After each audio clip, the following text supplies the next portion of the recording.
বাংলাদেশের রাজনৈতিক ইতিহাসে বিদেশি শক্তির সরাসরি সমর্থনে একটি পুতুল সরকার গঠন করা হয়েছিল ২০০৭ সালের জানুয়ারি মাসে, যা 111 সরকার নামে পরিচিত। এই সরকারের যেমন আছে প্রশংসা, তেমনি আছে সমালোচনাও। ১/১১ সরকারের আমলে গ্রেফতার হতে হয়েছিল হাসিনা খালেদাকেও, যা বিশ্বব্যাপী তুমুল আলোচনার জন্ম দেয়। হঠাৎ ক্ষমতাধর হয়ে ওঠা কয়েকজন উচ্চাকাঙ্ক্ষী সামরিক কর্মকর্তা এবং তাদের বেসামরিক সহযোগীর নিয়ন্ত্রণে ওই সময় দেশ পরিচালিত হয়েছে। ক্ষমতার রাজনীতি ও অর্থনীতি নিয়ন্ত্রণ ছিল তাদের হাতে। এই সরকারের প্রধান ফখরুদ্দিন সহ ক্ষমতাধর কুশীলবদের এখন আর কোথাও খুঁজে পাওয়া যায় না। তবে সম্প্রতি ১/১১ অন্যতম কুশীলব ও তারেক রহমানকে নির্যাতনের মূল হোতা লেফটেন্যান্ট জেনারেল অবসরপ্রাপ্ত মাসুদ উদ্দিন চৌধুরী ও শেখ মামুন খালেদ গ্রেফতার হবার পর নতুন করে বাংলাদেশের রাজনীতিতে আলোচনায় এসেছে 111 সরকার। সেই সাথে তত্ত্বাবধায়ক সরকারের প্রধান উপদেষ্টা ডক্টর ফখরুদ্দিন আহমদ এবং ওই সময়ের সেনাপ্রধান মইনুল আহমেদ সহ নেপথ্যের নায়করা কোথায় আছেন, কী করছেন তা নিয়ে জানার আগ্রহ সবার। আমাদের এই ভিডিওতে আলোচনা করব 111-এর ক্ষমতাধর কুশীলবদের নিয়ে। চলুন একে একে দেখে নেওয়া যাক বর্তমান কোথায় কেমন আছে তারা। নাম্বার ১, প্রধান উপদেষ্টা ডক্টর ফখরুদ্দিন। খোঁজ নিয়ে জানা গেছে, মামলা তদন্ত সহ সব ঝামেলা এড়াতেই নির্বাসিত জীবন বেছে নিয়েছেন 111-এর কুশীলবরা। সে সময়কার তত্ত্বাবধায়ক সরকারের প্রধান উপদেষ্টা ডক্টর ফখরুদ্দিন আহমদ নাগরিকত্ব নিয়ে স্থায়ীভাবে বসবাস করছেন যুক্তরাষ্ট্রে। ২০০৯ সালের ৬ জানুয়ারি আওয়ামী লীগ নেতৃত্বাধীন মহাজোট সরকার ক্ষমতা গ্রহণের পর ডক্টর ফখরুদ্দিন আহমদ কিছুদিন দেশেই ছিলেন। তিনি ঘোষণাও দিয়েছিলেন দেশেই থাকবেন। প্রধান উপদেষ্টার দায়িত্ব ছেড়ে দেওয়ার পর তার নিরাপত্তাও দিয়েছিল সরকার। বসবাস করতেন সরকারের দেওয়া বাড়িতেই। কিন্তু ওই বছরের মে মাসে খবর প্রকাশ হয় ডক্টর ফখরুদ্দিনকে সংসদীয় কমিটিতে তলব করা হচ্ছে। তার বিরুদ্ধে ওঠা বিভিন্ন অভিযোগ তদন্ত হবে। এরপরই সরকারি বাড়ি ছেড়ে তিনি পরিবার নিয়ে রাতারাতি পাড়ি জমান যুক্তরাষ্ট্রে। দেশটির নাগরিক হওয়ার সুবাদে বাড়ি কেনেন মেরিল্যান্ড স্টেটের পটোম্যাকে। সেখানে তার দুটি বাড়ির একটিতে তিনি পরিবার নিয়ে থাকেন, আর অন্য বাড়িতে থাকে তার মেয়ের পরিবার। দীর্ঘদিন থেকে তিনি সেখানে অবস্থান করলেও বাংলাদেশি কমিউনিটিকে তিনি এড়িয়ে চলছেন। বাংলাদেশ ব্যাংকের সাবেক এই গভর্নর যুক্তরাষ্ট্রের ইউনিভার্সিটি অব ভার্জিনিয়ায় ইন্টারন্যাশনাল স্টাডিজ বিষয়ে ভিজিটিং স্কলার হিসেবে গবেষণা ও শিক্ষকতা করেছেন। সেখানে তিনি বাংলাদেশের সাবেক প্রধানমন্ত্রী পদমর্যাদার প্রধান উপদেষ্টা হিসেবে চুক্তিভিত্তিক নিয়োগের শিক্ষার্থীদের উন্নয়নশীল দেশের গণতন্ত্রের বিকাশ সম্পর্কে শিক্ষা দেন।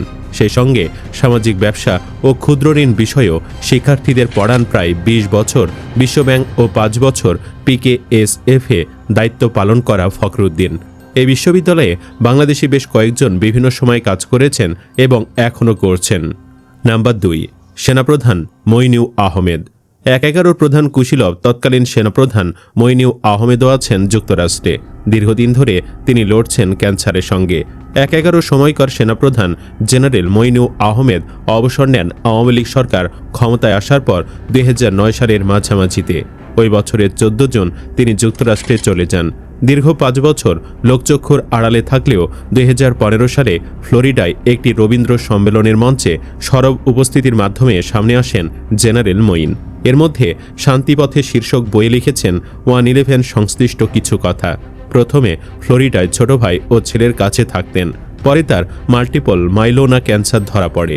চিকিৎসার জন্য আগে ঘন ঘন নিউ ইয়র্কে যাতায়াত করলেও এখন পারতপক্ষে তিনি সেখানে যাচ্ছেন না। মইনুল আহমেদ এখন ফ্লোরিডার পাম বিচে থাকেন। একান্ত ঘনিষ্ঠজন ছাড়া কারোর সঙ্গে দেখা সাক্ষাৎ হয় না তার। প্রয়োজন ছাড়া বাহিরে বের হন কম। নাম্বার ৩, জেনারেল ATM আমিন। ১/১১ সময়ে প্রতিরক্ষা গোয়েন্দা মহাপরিদপ্তরের অর্থাৎ DGFI-এর পরিচালকের দায়িত্বে ছিলেন তৎকালীন ব্রিগেডিয়ার জেনারেল অবসরপ্রাপ্ত ATM আমিন। পরে তাকে মেজর জেনারেল পদে পদোন্নতি দেওয়া হয়েছিল। নির্বাচিত সরকার ক্ষমতায় আসার পরও প্রভাবশালী এ কর্মকর্তা তার পদেই ছিলেন। অবসরের আগে আনসারের মহাপরিচালক পদে দায়িত্ব দেওয়া হয়েছিল তাকে। ২০০৯ সালের ১৭ মে সব আর্থিক সুবিধাসহ সেনাবাহিনী থেকে অবসরে যান তিনি। পরে একটি বেসরকারি বিশ্ববিদ্যালয়ে শিক্ষক পরিচয়ে দেশ ত্যাগ করেন। একটি সূত্র জানিয়েছে বর্তমানে তিনি দুবাইয়ে অবস্থান করছেন। সেখানে একটি আন্তর্জাতিক সংস্থায় কাজ করেন তিনি। দেশ ছাড়ার পর আমিন আর ফিরে আসেননি। আসার অবশ্য কোনো কারণও নেই, কারণ জেনারেল অবসরপ্রাপ্ত ATM আমিনের বিরুদ্ধে অভিযোগের পাল্লা খুবই ভারী। অভিযোগ আছে এই সেনা কর্মকর্তা গোয়েন্দা সংস্থাকে পুরোপুরি ভারতের হাতে তুলে দিয়েছিলেন। নাম্বার ৪, অধ্যাপক ইয়াজউদ্দিন আহমেদ। 111-এর সময় রাষ্ট্রপতির দায়িত্বে নানা কর্মকাণ্ডে বিতর্কিত হওয়া অধ্যাপক ইয়াজউদ্দিন আহমেদ 4 বছর আগে মৃত্যুবরণ করেছেন। 2012 সালের 10 ডিসেম্বর তিনি 81 বছর বয়সে ইংল্যান্ডে চিকিৎসাধীন অবস্থায় মারা যান। সে সময় তিনি বয়সের ভারে মানসিক ভারসাম্য হারিয়ে ফেলেছিলেন। কাটিয়েছেন গুলশানের বাসভবনে। রাষ্ট্রীয় বা সামাজিক কোনো অনুষ্ঠানে যোগ দেননি। নাম্বার 5, চৌধুরী ফজলুল বারী। তত্ত্বাবধায়ক সরকারের সে সময়ে তড়িঘড়ি করে সামরিক অ্যাটাশে হয়ে যুক্তরাষ্ট্রে পাড়ি জমিয়েছিলেন সামরিক গোয়েন্দা সংস্থার আরেক আলোচিত কর্মকর্তা ব্রিগেডিয়ার জেনারেল অবসরপ্রাপ্ত চৌধুরী ফজলুল বারী। গণতান্ত্রিক সরকারের জামানায় 1/11 ঘটনাবলী তদন্তের প্রয়োজনে তাকে ডাকা হলেও আর দেশে ফেরেননি। এরপর থেকেই স্থায়ীভাবে বসবাস করছেন যুক্তরাষ্ট্রের ডালাসে।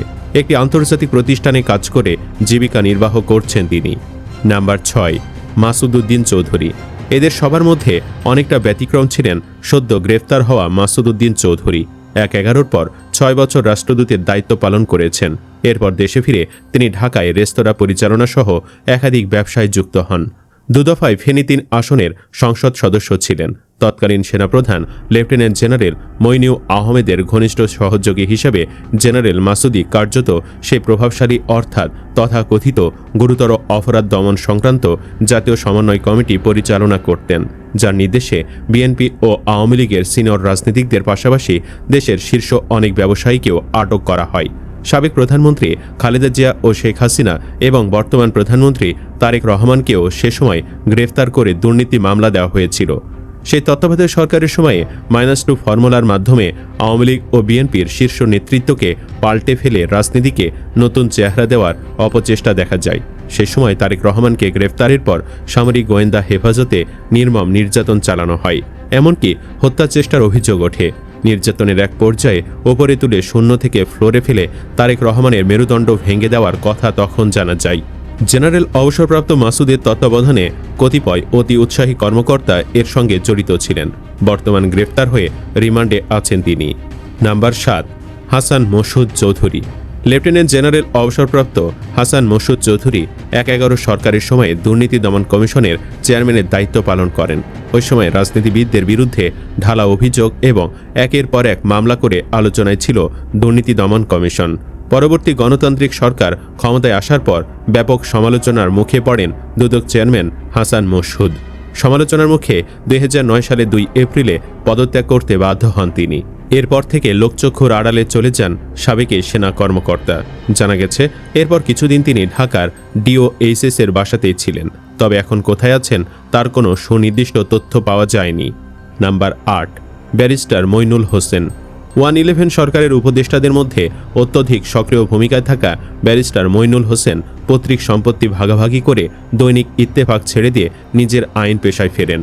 উচ্চ আদালতের বিভিন্ন ইস্যুতে সরব ব্যারিস্টার মইনুল হোসেনকে বিভিন্ন টকশোতে উপস্থিত হতে দেখা যেত। উপদেষ্টা হোসেন জিল্লুর রহমান নিজের NGO PPRC চেয়ারম্যান হিসাবে কাজ করেছেন, পাশাপাশি বিভিন্ন বিদেশি সংস্থার পরামর্শক হিসাবেও ব্যস্ত সময় কাটান। তবে 2023 সালের 9 ডিসেম্বর তিনি ইন্তেকাল করেন। সুপ্রিয় দর্শক, 111-এর সরকার নিয়ে আপনার কি ভাবনা?